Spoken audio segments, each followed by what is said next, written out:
ತುಂಬ ಸುಲಭವಾಗಿ ಎಗ್ ಬಿರಿಯಾನಿನ ಮನೆಯಲ್ಲಿ ಹೇಗೆ ಮಾಡೋದು ಅಂತ ಈ ವಿಡಿಯೋದಲ್ಲಿ ನೋಡೋಣ.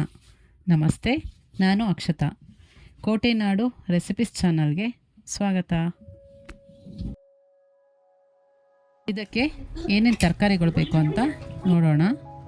ಈರುಳ್ಳಿ ಉದ್ದುದ್ದಕ್ಕೆ ಹೆಚ್ಕೊಳ್ಳೋಣ, ಮತ್ತು ಟೊಮೊಟೊ ಕೂಡ ಈ ರೀತಿ ಉದ್ದುದ್ದಾಗಿ ಹೆಚ್ಕೋಬೇಕು. ಈಗ ಒಂದು ಈರುಳ್ಳಿ ಮತ್ತು ಒಂದೆರಡು ಟೊಮೊಟೊ, ಒಂದು 3 ಹಸಿಮೆಣಸಿನ್ಕಾಯಿ ಉದ್ದುದ್ದ ಹೆಚ್ಕೊಳ್ಳೋಣ. ಸ್ವಲ್ಪ ಕರಿಬೇವು, ಕೊತ್ತಂಬರಿ, ಸ್ವಲ್ಪ ಪುದೀನ. ಇಷ್ಟು ಒಗ್ಗರಣೆಗೆ ಬೇಕಾಗಿರೋ ತರಕಾರಿ ಮತ್ತು ಸೊಪ್ಪು. ಈಗ ಒಂದು 4 ಮೊಟ್ಟೆನ ನೀರಲ್ಲಿ ಒಂದು 10 ನಿಮಿಷಗಳ ಕಾಲ ಬೇಯಿಸ್ಕೊಂಡಿದ್ದೀನಿ. ಅದು ತಣ್ಣಗಾದ ನಂತರ ಈ ರೀತಿ ಎಲ್ಲ ಸಿಪ್ಪೆ ತಗೊಳ್ಳೋಣ.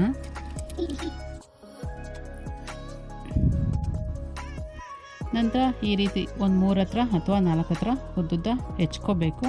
ಯಾಕೆಂದರೆ ಮಸಾಲೆ ಎಲ್ಲ ಚೆನ್ನಾಗಿ ಹೀರ್ಕೋಬೇಕಲ್ವ, ಅದಕ್ಕೆ ಈ ರೀತಿ ಹೆಚ್ಕೊಳ್ಳೋಣ. ಈಗ ಒಗ್ಗರಣೆಗೆ ಬೇಕಾಗಿರೋ ಮಸಾಲೆಗಳು: 1-2 ಏಲಕ್ಕಿ ಬುಡ್ಡು, 1-2 ಇಂಚಷ್ಟು ಚಕ್ಕೆ, 1 ಸ್ಟಾರ್ ಹೂವು, 5-6 ಲವಂಗ. ಇಷ್ಟು ಒಗ್ಗರಣೆಗೆ ಬೇಕು. ಮಸಾಲೆ ಏನು ಬೇಕು ಅಂತ ನೋಡೋಣ. ಅಚ್ಕಾರದ ಪುಡಿ 1 ಚಮಚ, ಗರಂ ಮಸಾಲ 1 ಚಮಚ, ಧನಿಯಾ ಪುಡಿ 1 ಅರ್ಧ ಚಮಚ. ಇಷ್ಟು ಮಸಾಲೆ. ಒಂದು ಪ್ಯಾನ್ ಬಿಸಿಗಿಟ್ಕೊಂಡು ಅದಕ್ಕೆ ಒಂದು 3 ಸ್ಪೂನು ಅಡುಗೆ ಎಣ್ಣೆಯನ್ನು ಹಾಕ್ಕೊಳ್ಳೋಣ. ಅದಕ್ಕೆ ಸ್ವಲ್ಪ ಉಪ್ಪು, ಸ್ವಲ್ಪ ಖಾರದ ಪುಡಿ ಹಾಕ್ಕೊಂಡು ಆ ಮೊಟ್ಟೆನ ಕಟ್ ಮಾಡ್ಕೊಂಡಿರ್ತೀವಲ್ಲ ಅದನ್ನು ಹಾಕ್ಬಿಟ್ಟು ಚೆನ್ನಾಗಿ ಕಲ್ಲರ್ ಬರೋವರೆಗೂ ಫ್ರೈ ಮಾಡ್ಕೋಬೇಕು. ಅದು ಪಟ ಅಂತ ಸಿಡಿಯುತ್ತೆ, ಹುಷಾರಾಗಿ ಫ್ರೈ ಮಾಡ್ಕೊಳ್ಳಿ. ಸೀದೋಗಬಾರ್ದು, ಈ ರೀತಿ ಕಲರ್ ಚೇಂಜ್ ಆಗಬೇಕಷ್ಟೆ. ಈ ರೀತಿ ಫ್ರೈ ಮಾಡ್ಕೊಳ್ಳಿ. ನಂತರ ಬಿರಿಯಾನಿ ಮಾಡೋದಕ್ಕೆ ಒಂದು ಕುಕ್ಕರ್ ಇಟ್ಕೊಂಡು ಮೊಟ್ಟೆ ಫ್ರೈ ಮಾಡ್ಕೊಂಡಿರ್ತೀವಲ್ಲ ಅದೇ ಎಣ್ಣೆನ ಅದಕ್ಕೆ ಹಾಕ್ಕೊಳ್ಳಿ. ಮತ್ತು ಮಸಾಲೆಗೆ ಚಕ್ಕೆ, ಏಲಕ್ಕಿ, ಲವಂಗ ಮತ್ತು ಸ್ಟಾರ್ ಹೂವು ಹಾಕ್ಕೊಳ್ಳೋಣ. ಅದು ಬಿಸಿಗಾದ ನಂತರ ಸ್ವಲ್ಪ ಶುಂಠಿ ಬೆಳ್ಳುಳ್ಳಿ ಪೇಸ್ಟು ಮನೆಯಲ್ಲೇ ಮಾಡ್ಕೊಂಡಿರೋದು ಹಾಕ್ಕೊಂಡು ಚೆನ್ನಾಗಿ ಫ್ರೈ ಮಾಡ್ಕೊಳ್ಳೋಣ. ಅದು ಹಸಿ ವಾಸನೆ ಹೋಗಬೇಕು, ಅಷ್ಟು ಫ್ರೈ ಮಾಡ್ಕೊಳ್ಳಿ. ಇದು ಚೆನ್ನಾಗಿ ಫ್ರೈ ಆದ ನಂತರ ಇದಕ್ಕೆ ಸ್ವಲ್ಪ ಕರಿಬೇವು ಮತ್ತು ಉದ್ದುದ್ದ ಹೆಚ್ಕೊಂಡಿರೋ ಹಸಿಮೆಣಸಿನ್ಕಾಯಿ ಹಾಕ್ಬಿಟ್ಟು ಚೆನ್ನಾಗಿ ಫ್ರೈ ಮಾಡ್ಕೊಳ್ಳೋಣ. ನಂತರ ಒಂದು ಈರುಳ್ಳಿ, ಇದು ಕೆಂಪಗಾಗಬೇಕು ಅಷ್ಟು ಫ್ರೈ ಮಾಡಿಕೊಂಡು, ಮತ್ತು 2 ಟೊಮೊಟೊ ಹೆಚ್ಕೊಂಡಿದ್ವಲ್ಲ ಆ ಟೊಮೊಟೊನ ಹಾಕ್ಬಿಟ್ಟು ಚೆನ್ನಾಗಿ ಫ್ರೈ ಮಾಡ್ಕೊಳ್ಳೋಣ. ಟೊಮೊಟೊ ಎಲ್ಲ ಚೆನ್ನಾಗಿ ಮೆತ್ತಗಾಗಬೇಕು, ಅಷ್ಟು ಫ್ರೈ ಮಾಡ್ಕೊಳ್ಳಿ.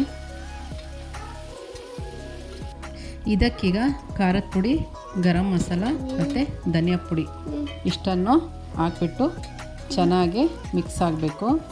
ಅದು ಮಸಾಲೆ ವಾಸನೆ ಎಲ್ಲ ಟೊಮೊಟೊ ಮತ್ತು ಈರುಳ್ಳಿಗೆ ಹೀರ್ಕೋಬೇಕು, ಅದರ ಘಮ ಬರುತ್ತೆ. ಅಲ್ಲಿವರೆಗೂ ಹಾಗೆಯೇ ಚೆನ್ನಾಗಿ ಮಿಕ್ಸ್ ಮಾಡ್ಕೊಳ್ಳಿ. ಈಗ ನಾವು 1 ಕಪ್ಪು ಅಕ್ಕಿದು ಬಿರಿಯಾನಿ ಮಾಡ್ತಿರೋದ್ರಿಂದ ಇದಕ್ಕೀಗ 2 ಕಪ್ಪು ನೀರು ಹಾಕ್ತಾಯಿದ್ದೀನಿ.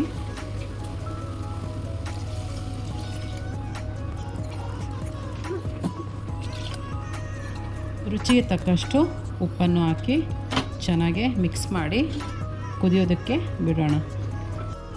ಇದಕ್ಕೀಗ ಸ್ವಲ್ಪ ಪುದೀನ ಸೊಪ್ಪು ಹಾಕ್ಬಿಟ್ಟು ಕುದಿಸೋಣ. 1 ಕಪ್ ಅಕ್ಕಿನ ತೊಳೆದ್ಬಿಟ್ಟು ಒಂದು 10 ನಿಮಿಷಗಳ ಕಾಲ ನೆನೆ ಇಟ್ಟಿದ್ವಿ. ಈಗ ಅದನ್ನ ಈ ನೀರಿಗೆ ಹಾಕ್ಕೊಂಡು ಚೆನ್ನಾಗಿ ಮಿಕ್ಸ್ ಮಾಡೋಣ.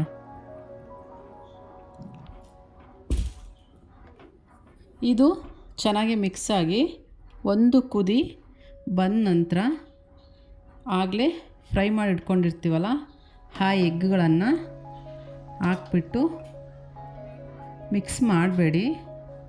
ಎಗ್ಗಳನ್ನ ಹಾಕಿ ಅಷ್ಟೇ, ಜಾಸ್ತಿ ಮಿಕ್ಸ್ ಮಾಡ್ತಾಯಿದ್ರೆ ಆ ಎಗ್ಗು ಪುಡಿ ಆಗಿಬಿಡುತ್ತೆ.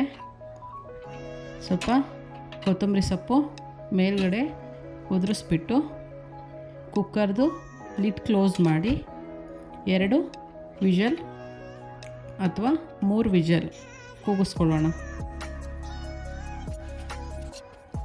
ಈಗ ಕುಕ್ಕರ್ ತಣ್ಣಗಾಗಿದೆ. ಹೇಗೆ ಬಂದಿದೆ ಎಗ್ ಬಿರಿಯಾನಿ ಅಂತ ನೀವೇ ನೋಡಿ. ನಾವು ಮಾಡೋ ವೀಡಿಯೋಸ್ಗಳು ನಿಮ್ಗೆ ಇಷ್ಟ ಆಗ್ತಾಯಿದ್ರೆ ಪ್ಲೀಸ್ ನಮ್ಮ ಚಾನಲ್ನ ಸಬ್ಸ್ಕ್ರೈಬ್ ಮಾಡಿಕೊಂಡು ವೀಡಿಯೋಗಳನ್ನ ನೋಡಿ, ಲೈಕ್ ಮಾಡಿ, ಹಾಗೆ ನಿಮ್ಮ ಫ್ಯಾಮಿಲಿ ಜೊತೆ ವೀಡಿಯೋನ ಶೇರ್ ಮಾಡ್ಕೊಳ್ಳಿ.